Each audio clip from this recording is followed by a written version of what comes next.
अस्सलाम वालेकुम व्यूअर्स, आप सबको फ़िज़िक्स के ऑनलाइन वीडियो लेक्चर्स में वेलकम। आज के वीडियो लेक्चर का जो टॉपिक है उसका नाम है magnetic flux and flux density.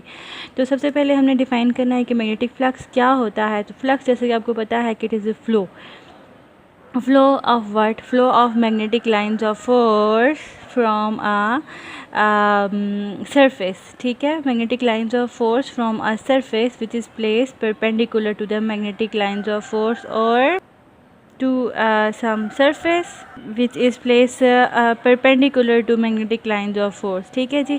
इस मैग्नेटिक फ्लक्स को हम किस तरह से शो करते हैं, हम इसको मैथमेटिकली इस तरह से शो करते हैं, और हम इसको ऐसे भी डिफ़ाइन कर सकते हैं कि magnetic flux is equal to the dot product of magnetic field and area which is held perpendicular to the magnetic lines of force, ठीक है। इलेक्ट्रिक फ्लक्स को हम फाई ई से शो करते हैं और वो जो होता है वो ई डॉट ए के इक्वल होता है, और मैग्नेटिक फ्लक्स जो है वो बी डॉट ए के इक्वल होता है। बी क्या शो करता है? बी आपको मैग्नेटिक फील्ड डेंसिटी शो करता है, या सम सिंपल मैग्नेटिक फील्ड भी कह सकते हैं।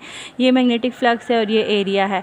चूँकि ये डॉट प्रोडक्ट है तो हम यहाँ पे डॉट को हटा के जो इसको स्केलर फॉर्म में लिखेंगे तो कॉस थीटा लिख लेंगे, ठीक है। और इसका जो यूनिट होता है फ्लक्स का वो वेबर होता है, और वेबर जो है वो इस चीज़ के इक्वल होता है, ठीक है जी। अब हमारे पास दो केसेस हैं, कुछ मतलब कि एक्सट्रीम केसेस हैं, मैक्सिमम फ्लक्स और मिनिमम फ्लक्स के।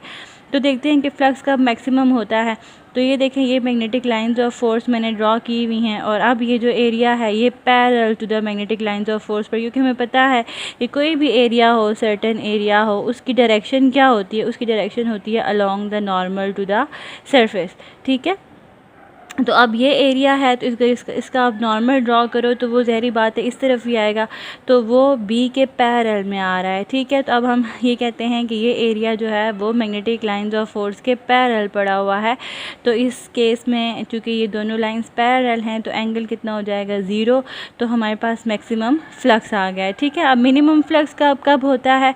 ये हमने again magnetic lines of force रखी, लेकिन इस केस में एरिया जो है वो हेल्ड है परपेंडिकुलर टू द फील्ड। अब देखिए परपेंडिकुलर क्यों मैंने कहा, क्योंकि यहाँ पे जो एरिया की डायरेक्शन है वो बी के ऑलमोस्ट परपेंडिकुलर बन रही है, तो इस वजह से हम कहते हैं, ठीक है। तो चूँकि एंगल बी और ए में 90 का बन रहा है, सो कॉस 90 हमारे पास 0 के इक्वल होता है, तो फ्लक्स मिनिमम हमारे पास मिनिमम आ गया, 0 आ गया, ठीक है। तो ये आप लोगों को एमसीक्यूज़ में भी आ सकता है कि magnetic flux is maximum when the area is held parallel to the magnetic lines of force, और magnetic flux is minimum when the area is held perpendicular to the magnetic lines of force, ठीक है जी। अभी हमने दो cases पढ़े जिसमें area जो था वो प्लेन एरिया था, लेकिन अगर हमारे पास एरिया कर्व्ड हो, मींस के या सर्कुलर शेप हो या कोई भी इरेगुलर सी शेप हो इस तरह की, लेकिन वो कर्व्ड हो, तो अगर हमने उस केस में से उस एरिया में से अगर हमें मैग्नेटिक फ्लक्स को निकालना होता है तो हम क्या करते हैं? फिर ये ट्रेजेडी होती है कि हम उस सरफेस को जो है वो छोटे छोटे एरियाज़ में डिवाइड कर देते हैं। इस तरह से ये देखें, छोटे छोटे एरियाज़ में हमने डिवाइड कर दिया। ये एरिया सपोज़ A1 हो गया, ये एरिया A2 हो गया, ये एरिया A3 हो गया, और इस तरह से बहुत सारे एरियाज़ nth एरिया तक हम इसको डिवाइड कर लेते हैं, और फिर हम हर एक एरिया में से फ्लक्स निकालते हैं। Like flux through area A1 would be what, phi1 is equal to B dot A1।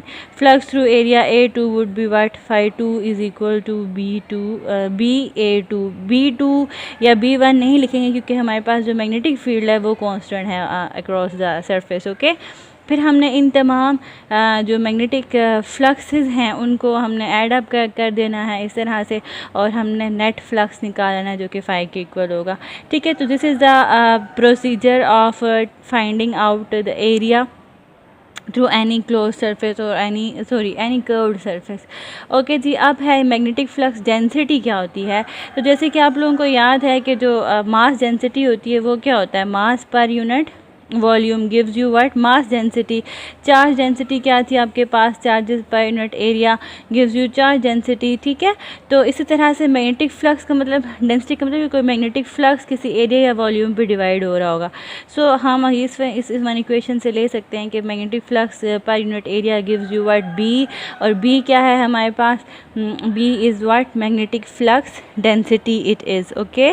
तो हम बी को मैग्नेटिक फील्ड भी कहते हैं, बी को हम मैग्नेटिक फ्लक्स डेंसिटी बी कहते हैं, ठीक है। तो ये आपने इसके यूनिट्स को अच्छी तरह से याद रखना है।